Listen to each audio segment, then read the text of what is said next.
So hello, welcome back to the next unit. Today we are going to start the topic job design, and all the topics that we are going to discuss in today's class are mentioned here for your reference. Now let's get into the class. So before directly starting today's class, let's have a quick recap about the previous unit, which is job analysis, because this particular topic, today's topic, job design, is directly related to job analysis, our previous topic. So in previous topic, which is job analysis, what did we discuss? See, basically, what do you mean by job analysis? In simple terms, job analysis means collecting information regarding all the different aspects regarding a particular job, right? That is basically the meaning of job analysis, right?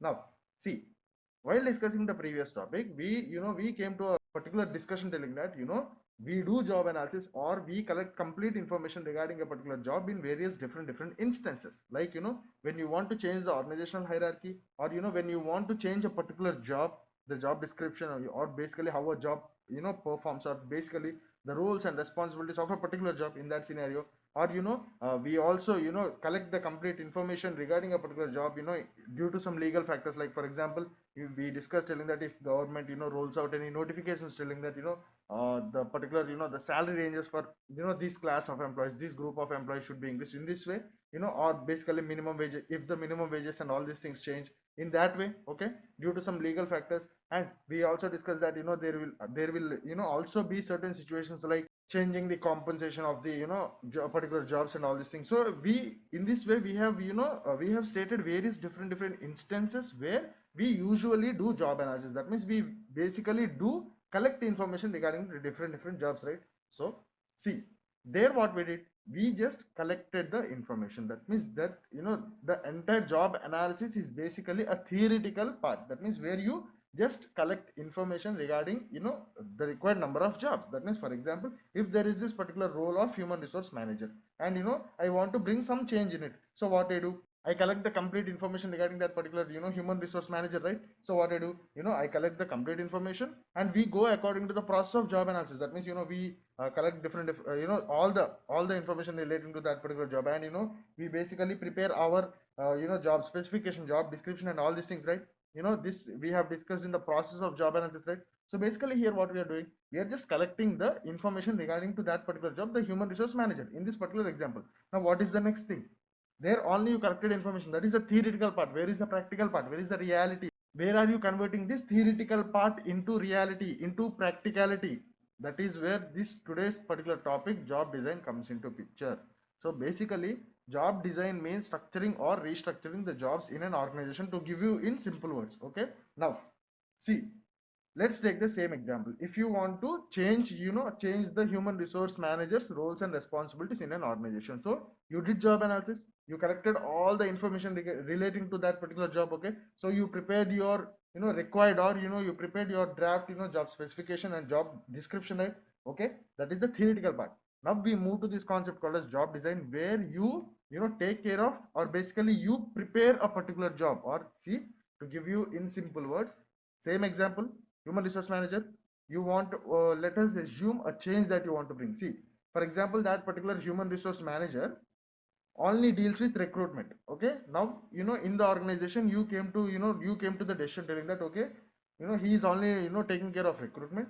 Let us increase his job scope, and make that particular person, or make the same role look after legal compliance also. So this is the change that you wanted to bring in that particular job. So accordingly, you did job analysis, you collected the information, or basically and you finally prepared the job specification, required job specification, and job description, and all these things, right?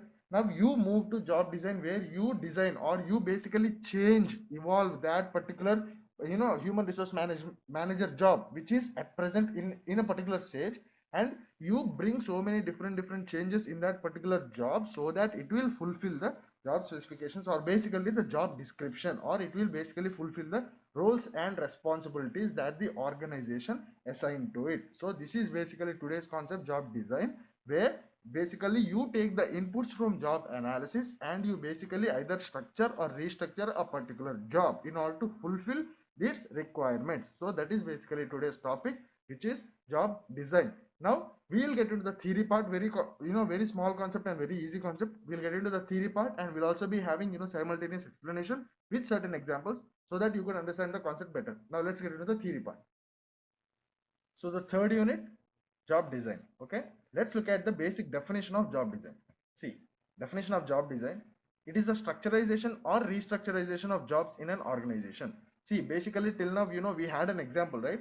That is basically the restructurization part. That means, for example, you are taking a particular job and you are trying to bring in changes in a particular job. There will also be instances in which you have to, design a particular job. That means previously that role was not there. Now you are, creating a particular role, based on all the draft, job specifications of, or basically the job descriptions that you have, attained from job analysis. So basically job design is structurization or restructurization of a job in an organization. Now, see, we are going to look after different methods. How are you actually going to convert this theoretical concept of job analysis into reality, or basically how are you going to, or what are the different ways in which you change a particular job in reality? Okay, now let's continue with the definition. Job design follows job analysis. As I already told you, this particular job design takes its inputs, or it basically follows job analysis. That is, job design is the next step after job analysis. In simple terms, job design is the process of structuring or restructuring the jobs in an organization in both technological as well as human aspects, so as to improve the organizational efficiency as well as job satisfaction. Okay, now in further topics in today's class, we will be reading about different methods an organization can use, or basically the different methods of this job design. Okay, in those methods you will be looking after some methods which the organization uses, or you'll also be looking after methods which the employee initiates, and basically you will be looking after different methods which involves certain elements like job satisfaction, fulfilling the organizational objectives and all these things. We'll look after it later. So moving on, see, considerations before doing job design. See, basically whenever we talk about this particular topic, job design, it's not like we don't have any work, or we have not done it before, or we have not done it since a long time. Let's just since we are free, since we have time, let's go out and just do job design. No, basically job design, see, in order to do job design, there are certain considerations that you have to keep in mind. As I already told you, in job analysis, same as job analysis, job design also is a process. That means it takes time. It takes collection of information from job analysis. That means taking the information from job analysis and working on that particular information. That means this particular job design also takes involves people, involves time and all these things. So this particular job design, before actually doing job design, there are so many different things that you have to keep in your mind. Okay, now for example, if in your organization you basically decided, or you basically came to the conclusion that okay, I have to do job design. So you did job analysis, you collected all the information, and now the next step that you have to do is job design. That means designing a job. That means you either structure a new job, or you either design a new job, or you actually restructure a particular job, present job, or you either take a present job and you make the necessary changes in that. Okay, now before actually proceeding, there are certain things that you have to consider, or there are certain things that you have to keep in your mind before actually changing a particular job. Now what are those different things that you have to keep in your mind, or what are those particular things that you have to consider while doing the job design, or before doing the job design, are generally termed as considerations of job design, or considerations before job design. Okay, now let us look at the different considerations of job design. See, four elements should be considered before job design. Okay, what are those four elements? The first thing, or the first and foremost point that you have to keep in your mind, or the first and foremost consideration that you have to consider before actually proceeding to job design, is objectives of the organization should be fulfilled. Okay, it's not like, see, for example, there is this role of human resource manager. Now even after designing the job, or even after restructuring that particular job of human resource management manager, you have to ensure that that will still fulfill the organization's objectives. That means you can't design a job so that previously it used to obey the organization's rules and regulations, or previously it is used to fulfill the organization objectives, but even right after the design part, something wrong happened, or something abnormal happened, or it is not directly contributing towards the organizational objectives that it has to, in a way that it has to do. For example, if you came out with a particular plan telling that previously it used to be human resource manager, where that particular roles and responsibilities of that particular job is to take care of recruitment. Now I am trying to restructurize that particular job, so that now this particular human resource manager job takes care of recruitment as well as compensation as well as legal compliance and all these things. And if this new idea of restructuring, or if this new job that I am willing to design, or I am basically trying to design, does not fulfill the organization's objectives, then basically it's a waste of time in putting time, effort and all these things in these things. So basically you have to make sure that if you are doing job design, that should ultimately lead to the fulfilling of the organization's objectives. Okay, that is the first consideration that you have to keep in your mind, that okay, I'm about to do job design, or I'm actually doing job design, is this fulfilling towards my fulfilling the organizational objectives or contributing towards the fulfillment of the organizational objectives. That is the first consideration that you have to keep in mind. Second consideration that you have to keep in your mind is the industrial engineering concerns. That means there are so many different things that come under this particular point called as industrial engineering concerns. Like like, are you following the latest technology, latest methods, latest latest standards and all these things? You also have to consider them before actually planning to design a particular job. That means structure or restructure a particular job. And the third consideration that you have to keep in your mind before actually doing the job design, or while you are planning to do a job design, is ergonomical concerns.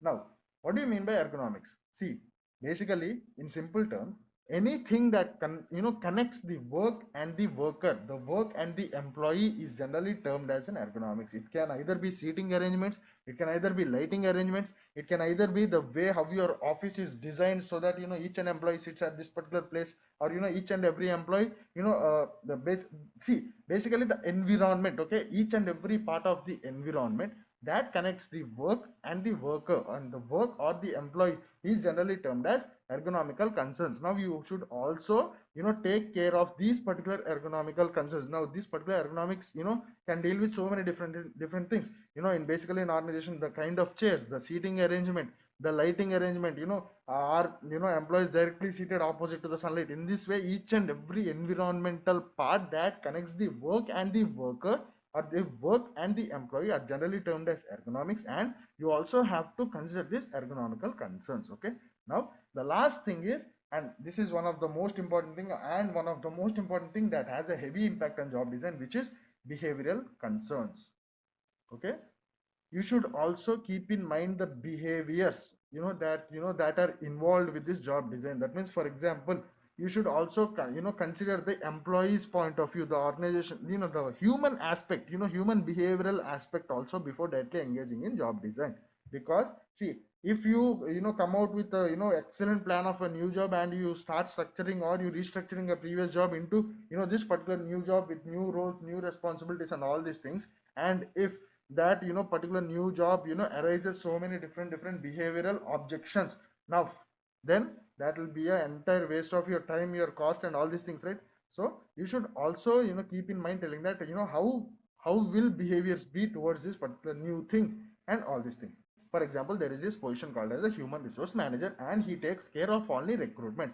Now you want to make sure that okay, this particular human resource manager should also we are actually in our organization, we are actually planning to bring a change in this human resource manager job, telling that okay, till now he's only looking after recruitment, redesign that particular job so that that particular manager looks after recruitment, training and development, what are legal compliance, compensation, each and everything.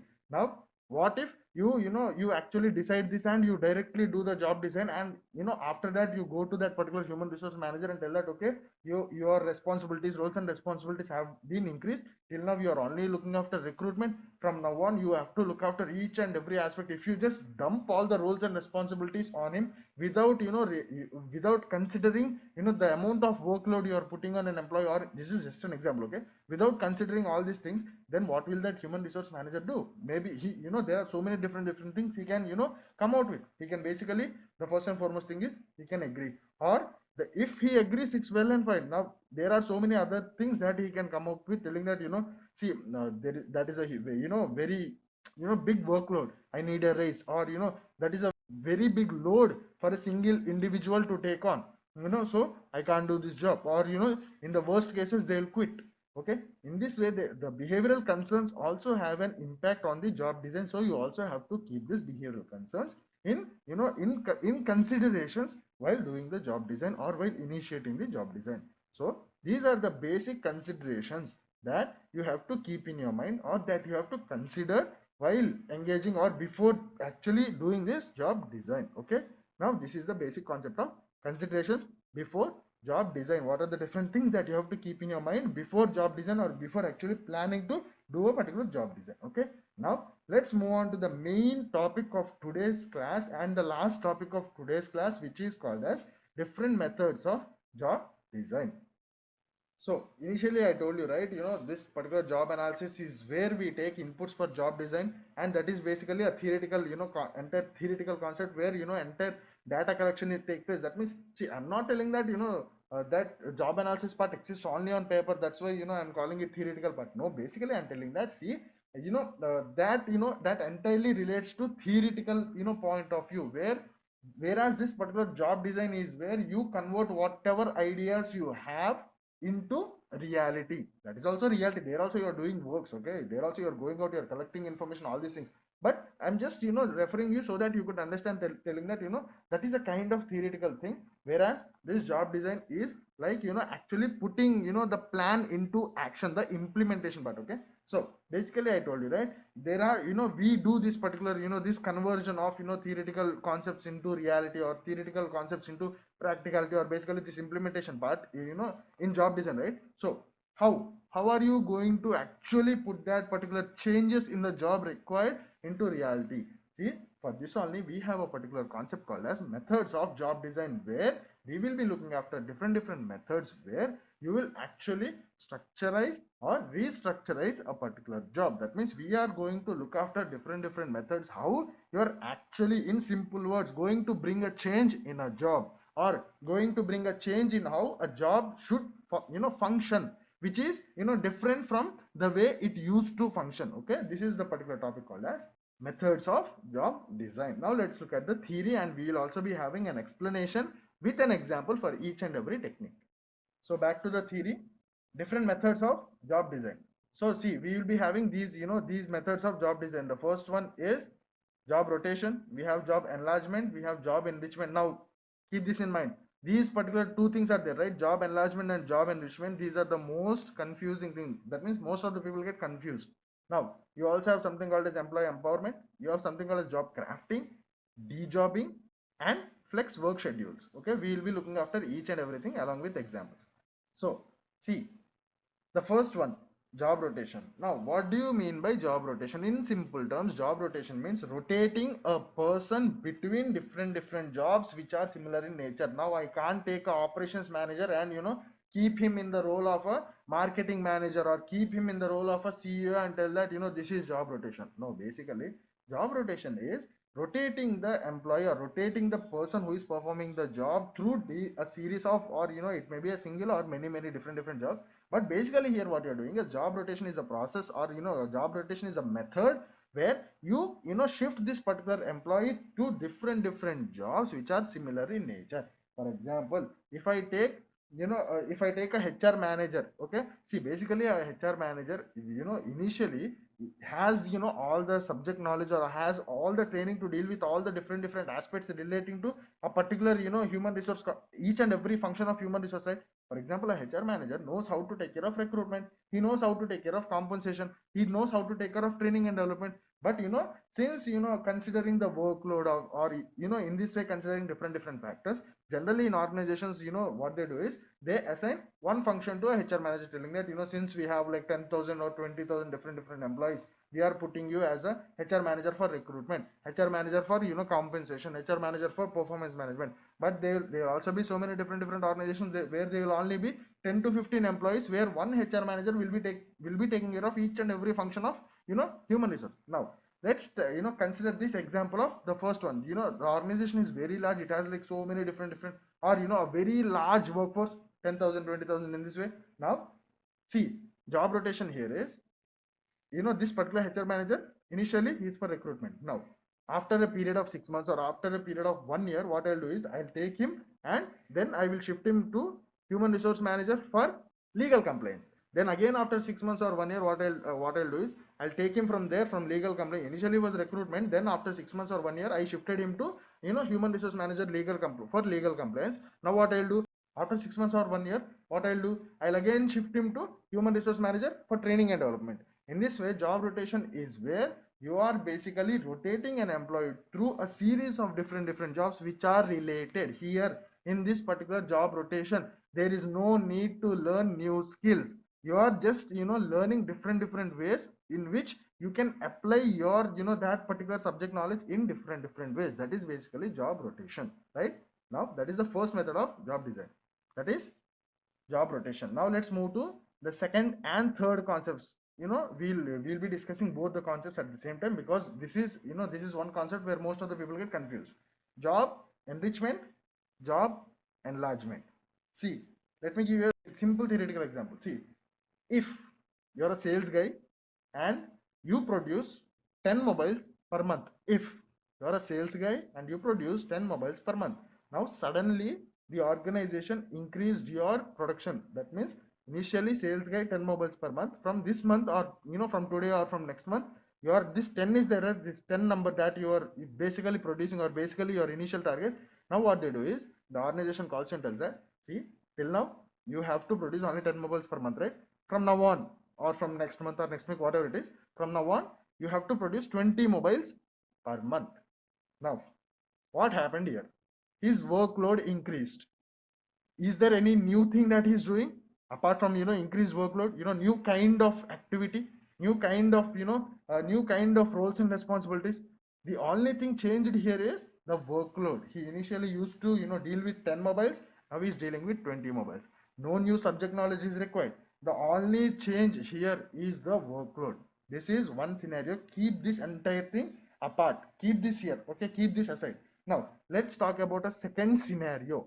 See, let's take a same example that we previously discussed in job rotation. There is this particular human resource manager.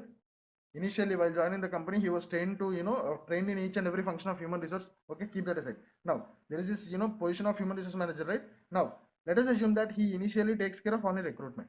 Now the organization called him and told that, telling that see, from now on, or from tomorrow, or from next week, or next month, basically whatever it is, from now on you were only looking after recruitment.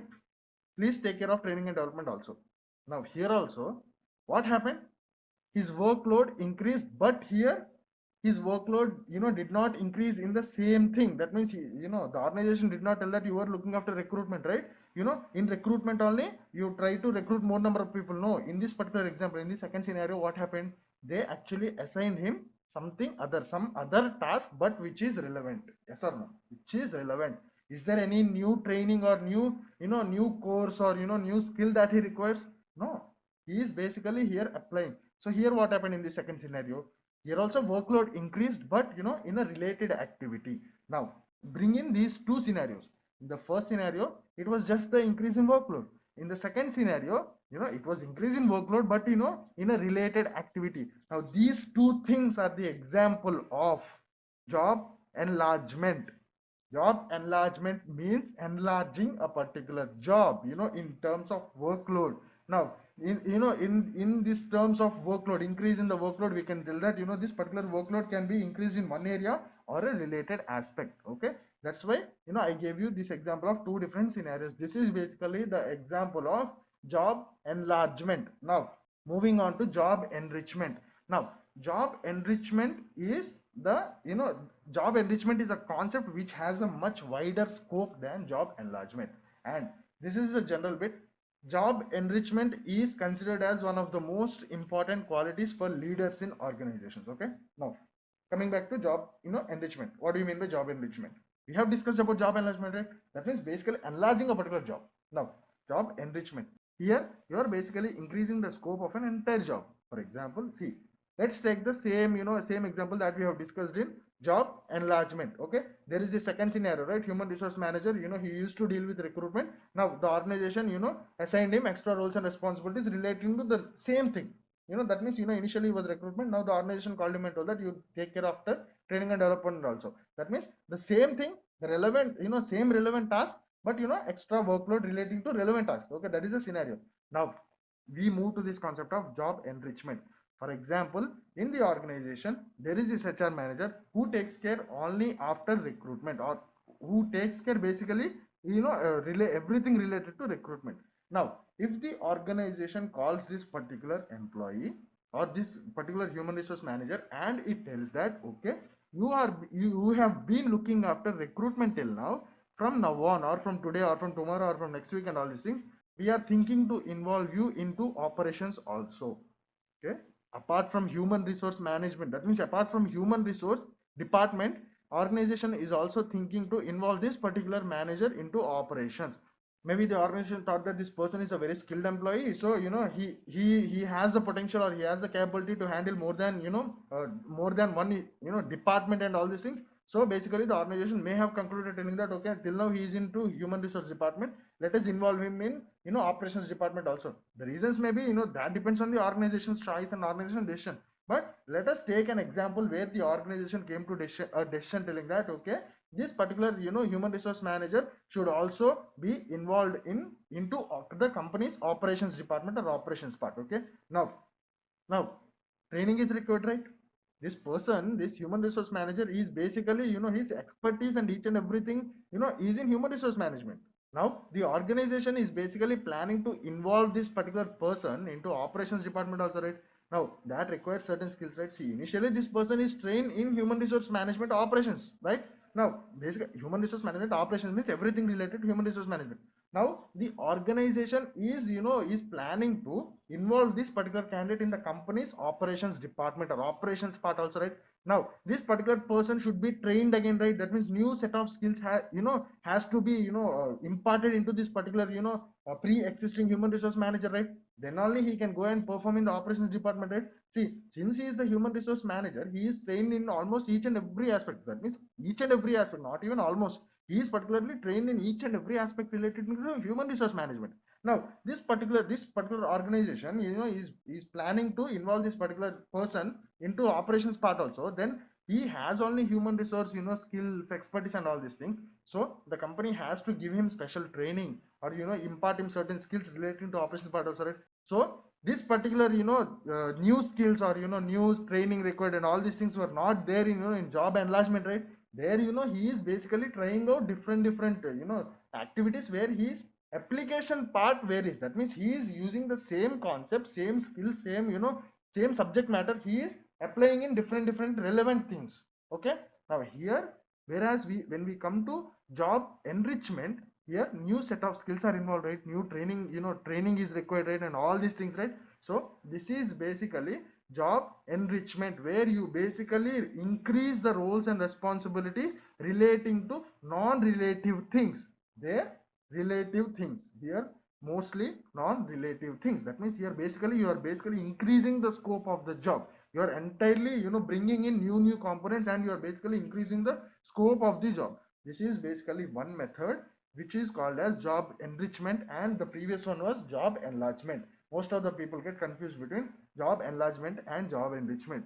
So relating to this to the entire concept of job design, for example, if the organization wants to change a particular job, telling that, okay, we need a particular job which is involved in both human resource and operations. And if the organization if the scenario happens as this particular example, telling that if the organization finds an employee capable, or he organization comes to a conclusion telling that that particular person has the potential to deal with two different kinds of functions in the organizations, like human resource management and operations management, then the particular organization wants a particular job, right?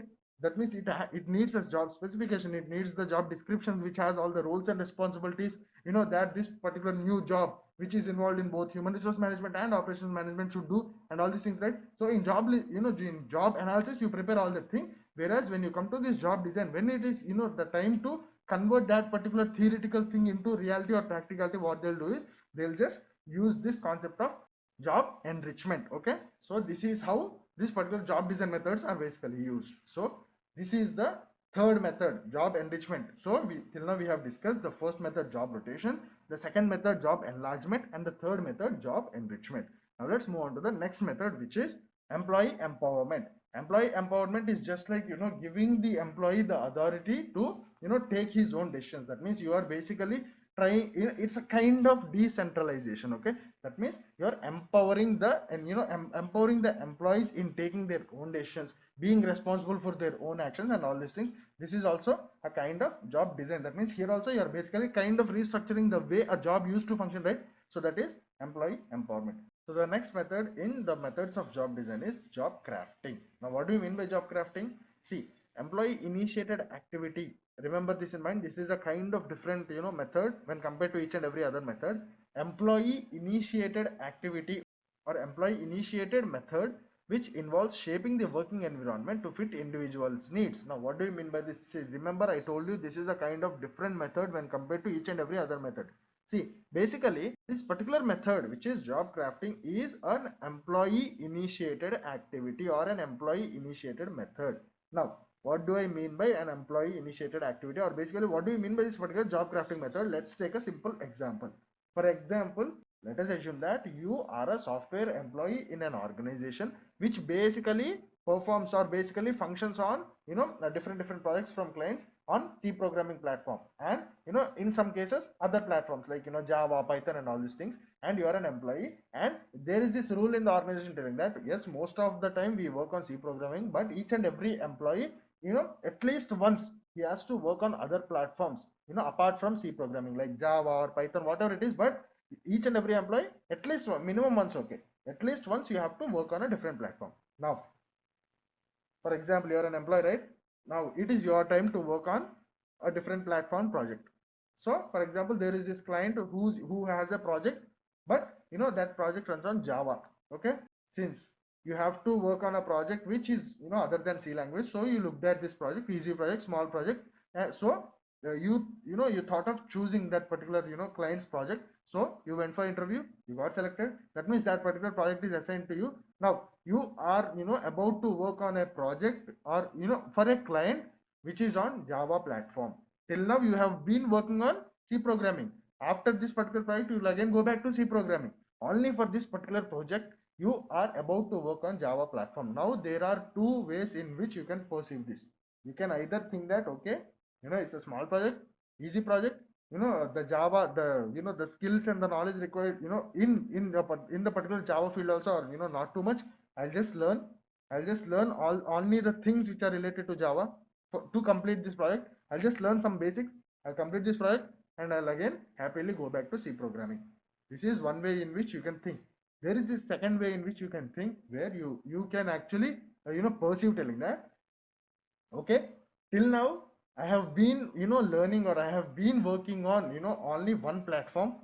Now I think that this is an opportunity for me in order to expand my career, or expand my knowledge, subject knowledge. So what do you think? You look at this particular situation as an opportunity, as a chance, telling that okay, this is my opportunity, so I will try to learn this particular Java as much as possible, so that I could add an extra skill in my resume, or I could add extra weightage to my career. So you look at this as an opportunity and you learn this particular language. Now these are the two ways in which you perceive, right? So basically the first perception you will be having this, I will just basically learn all the basics, I'll finish the project and I'll come back to my original software platform, C language. There is the second way in which you look at this as an opportunity. Now see, put the stress on the second scenario, or second situation. Now you are basically framing, or you are basically converting this situation into something in order to in order to fulfill your needs, right? That means you are shaping this particular situation, you are shaping this particular environment in order to fulfill or satisfy your needs, right? Now what are your needs in this particular example? To add weightage to your career or your resume, or to learn a new skill, right? Okay, leave this is one example.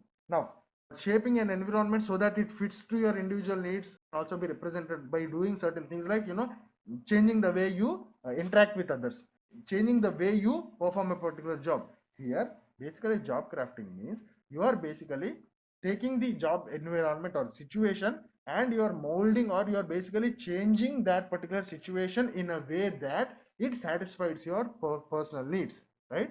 So this is basically job crafting, simple method. If you are still confused, you can post in comments. I'll try to bring in more examples relating to this particular concept, job crafting. Okay, now let's move on to the next method, which is called as dejobbing. Okay, now dejobbing is also one method of job design where you structurize or restructurize the job, which is, see, dejobbing means structuring the organization not around jobs but around projects that are constantly changing. That means shifting from formal JDs to more. See, till now, what have we discussed in job analysis, or in the basics of job design? We told that, see, let's talk about job analysis. We told that in job analysis we collect information, complete information regarding all the aspects related to a particular job, and what we do, we come out with job specification, job description, and all these things, right? Now, what is job description? We basically told that job description describes the particular job's roles and responsibilities, expected things from this particular job and all these things, right?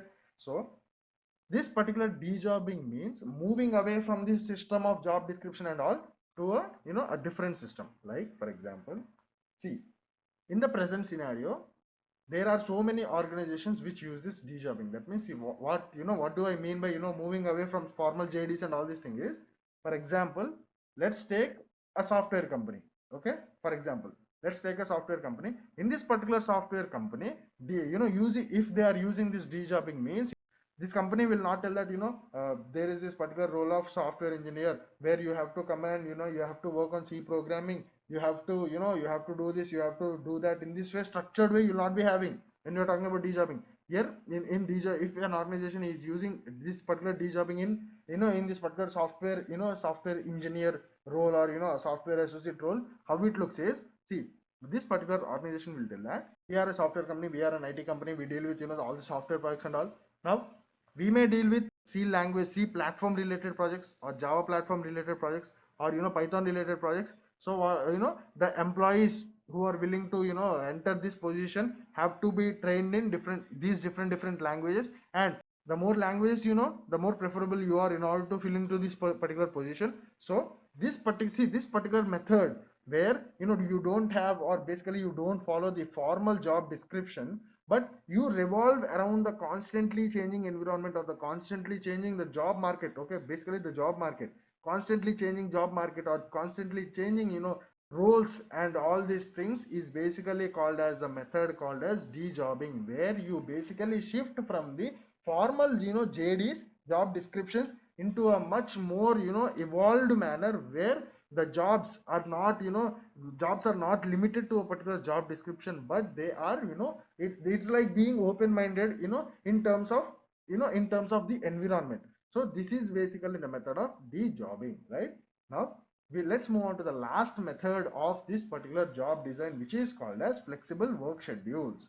Okay, see, flexible work schedules, these methods we will be looking each and every day in our daily life, or in normal jobs. Okay, so basically within this method of flexible work schedules, you have so many different sub methods. That means, for example, this particular flexible work schedules can be done through so many different things. Like, you have something called as flex time.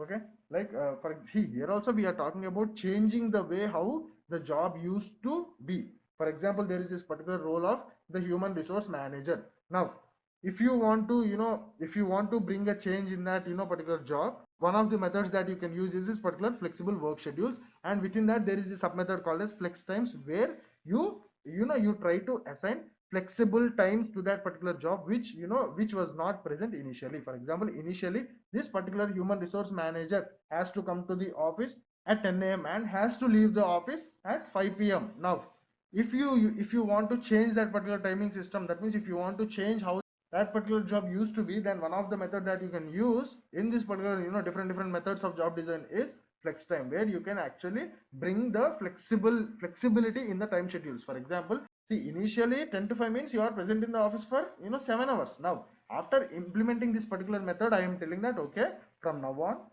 you can come to office whenever you want, but you have to leave only after 7 hours, or that means only after being 7 hours in the office. In this way I am bringing flexibility to the work timings, right? So that is this method called as flex time. Okay, where you bring flexibility in the time. One of the methods under, or basically one of the sub methods under the main method, flexible work schedules, where you're trying to bring flexibility in the work schedules. And one of the method is flex times, where you bring flexibility in the timings, timings of operations of the particular job. Now the second method is under flexible work schedules is telecommuting, which is in simple terms work from home. Telecommuting is actually the professional term for work from home. Okay, now you also have something called as compressed work week, where there is a chance or there is an opportunity for the employees where they can compress their work. For example, the employer can tell that, see, for every week, that means per 1 week I need 30 working hours. Okay, now the basic requirement by the organization is each and every employee has to work for 30 hours in 1 week. 1 week means basically Monday to Saturday, that means six working days. The organization is expecting 30 hours of work from each and every employee in this 6-day period, that means in 1 week. Okay, so now compressed work week means there is an option for the employees to compress their work weeks. Now for example, 30 hours is the requirement, 6 days you have. Now you can either work for 5 hours a day for 6 days, or you can basically compress your work, like telling that I will only work for 5 days. That means I will work for, or basically I will be present in the office and work for 6 hours a day, and that will complete my requirement of 30 hours in 5 days. So I'm compressing my work. Or I can just tell that every day I will work for 10 hours, for 3 days I will work, the remaining week I will take a week off, or basically I will take a leave for remaining week since I have completed my entire thing. In this way, compressed work weeks is where the employees are provided with the option of compressing the work week, or where that particular job has this particular feature or the option of compressing in terms of weeks. Okay, now the last method in this particular flexible work schedules method of different methods of job design is job sharing, where basically a single job is shared between two or more individuals, so that it would be easy, and each and every employee may feel it's less burden, or they may be involved in new tasks and all these things. So this is basically the method of job sharing. So these are the different methods of job design, right?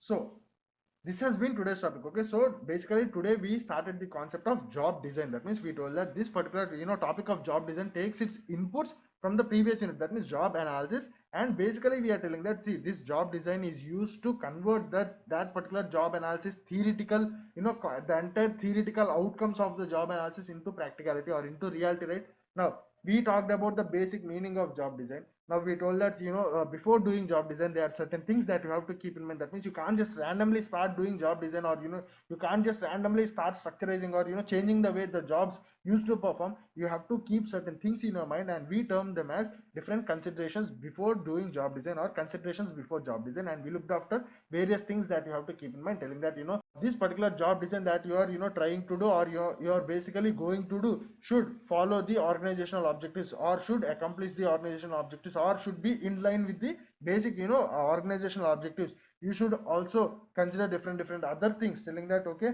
are you using all the industrial latest or basically are you concentrating on the industrial engineering aspects, are you concentrating on the ergonomical aspects, are you concentrating on the behavioral aspects? So basically we are telling that, okay, are you concentrating on these four things? Or in simple terms we are telling that, see, you have to consider, or you have to concentrate, or basically these things are to be considered the most before doing any job design. In this way we have discussed the topic, and then we move to our main topic, telling that different methods of job design, where we told that, see, when we talked about job analysis, we came out with a draft job specification and job description. And now we are moving to this today's particular topic, which is job design, where you convert that thing into a reality, or basically here we are talking about the implementation part, implementation of the plan into action, right? So we told that it is actually done through different methods, like we have job rotation, we have job enrichment, we have job enlargement, we have job crafting, we have de-jobbing, and then we also have flexible work schedules, in which we further have so many different sub methods, which basically refer to flexible work schedules. Okay, now this has been today's topic. Let's continue in the next topic. Thank you.